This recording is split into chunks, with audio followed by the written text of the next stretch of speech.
It's been about 3 weeks since I asked some teenagers on the bus to turn their phones down, and the adrenaline rush still hasn't subsided.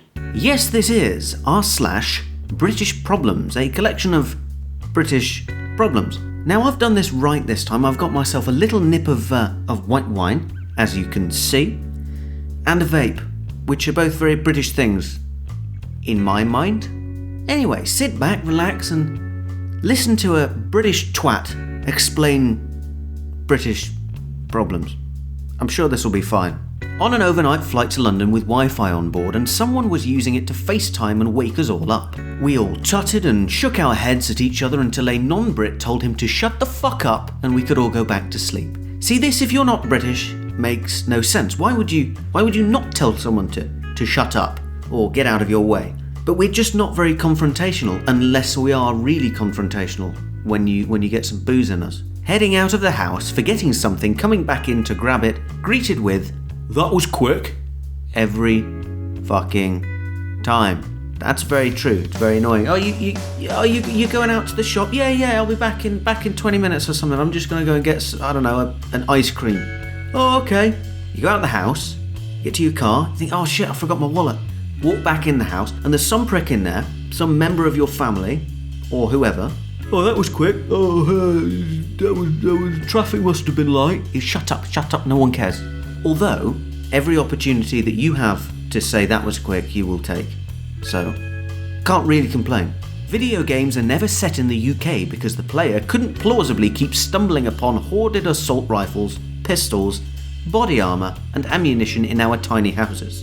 This is true. If you live in, I don't know, Australia or America at least, your houses are the size of our fucking mansions. Like your average 3-bedroom house over here would be considered a walk-in wardrobe to you bastards. It's very annoying. One thing I have noticed about a lot of people over here, I like to keep everything quite tidy and quite clean, and everything has its place because I'm OCD and weird. But I find a lot of people over in Britain, they will have like a mansion's worth of shit, but put it in a bedsit, like a 1-bedroom flat-sized space. And it's dreadfully difficult to navigate anyone's house.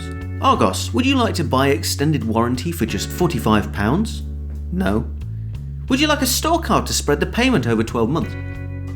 No. Can I have your email address? No, just give me the fucking toaster. That's a thing you find in a lot of shops over here. They won't let you walk out the shop until they've given you their 45-minute speech on why they should sell you their extended warranty with added fluffiness or whatever.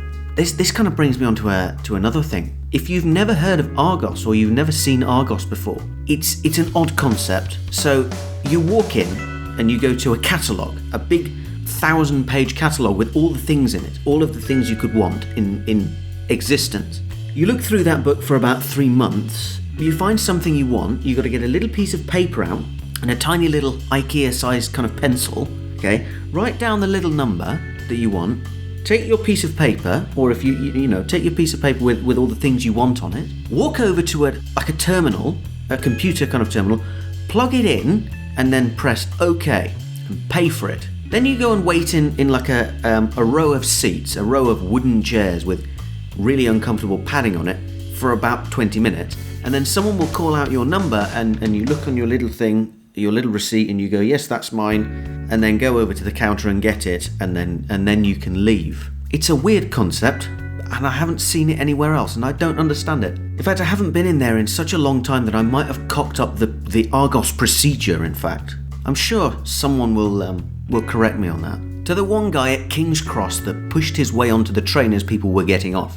We all saw you, and we all despise you. Yes, that prick is annoying. You wait until people get off. You stand there like a lemon and wait for everyone to file off the train, and then you queue up and you get on after the last one's got off. You don't push your way on, otherwise we will all look at you. That's all we'll do. We won't say anything. We might tut a bit, but we will just we'll look at you for a bit. I just said good morning to someone at the exact same time as he said it to me, but he said it louder, so I wasn't sure whether I needed to repeat myself or whether he'd heard me the first time. I decided not to repeat myself at risk of coming across as rude. Yes, we do overthink the smallest of little things sometimes. So you'll shout across the street at someone who you think you know, but then they turn around and they look at you and you don't know them. So you turn away quickly trying to look at something else and pretend you were shouting at someone else. You will then go about the rest of your week, or maybe month, thinking about that and trying to work out how you can do better in life. The tabloids being shocked that a nutter broke into Prince George's school after a week of constantly telling millions of crazy people exactly which school it is. Yeah, you think you have hypocritical newspapers over in the States or Australia? Just take a look at The Sun, or the Daily Mirror, or even the Metro, and you will just have hypocrisy after hypocrisy. They will state one opinion and then state the opposing opinion in the next fucking article right next to it. It's actually ridiculous. Today I heard someone say chips and fish. I am still recovering from the discomfort that this phrase inflicted. It's fish and chips. How the fuck can you bugger that up? It's fish and chips. For God's sake, I'm gonna flip this table. Being a northerner in London and scaring the locals with all sorts of freakish behaviour like thanking bus drivers and saying hello to people. This is true. If you're from anywhere outside of London, in England, you're generally quite a pleasant person, and you'll speak to people and you'll say hello, good morning, pet their dog and all that. But you go to London as someone who never lived in London, and you'll do exactly the same thing until you've been a few times, and then you'll realise that nobody talks to anyone in this city. This city is completely mute. It is silent. No one talks to anyone. No fun is had. If you're not looking miserable, then you're considered weird and a threat to human life. My train was delayed this morning due to the fact it was late from the depot. Being late is not a valid excuse for being late. The train system over here is ridiculously shit. I mean, at least we have some. You can get on a train rather than America, where if you try and get on a train, you're like, oh, the train's 5 days away. Brilliant. But they will cancel trains for the weirdest reasons. I was on one not long ago, and they were like, oh yeah, so the driver just didn't fucking turn up, so get off. If we have a slight dusting of rain, or like there's leaves on the track, they'll cancel trains and send the country into chaos. It's quite amusing if you have a car and you don't need to take the train. I imagine if you have to take the train, that would be very, very annoying. Anyway, that will do it for r/British Problems. Thank you very much for watching. If you enjoyed the video, do smash a like and do subscribe to All Hell, and follow me on Twitter, because I post things occasionally and they are mildly funny.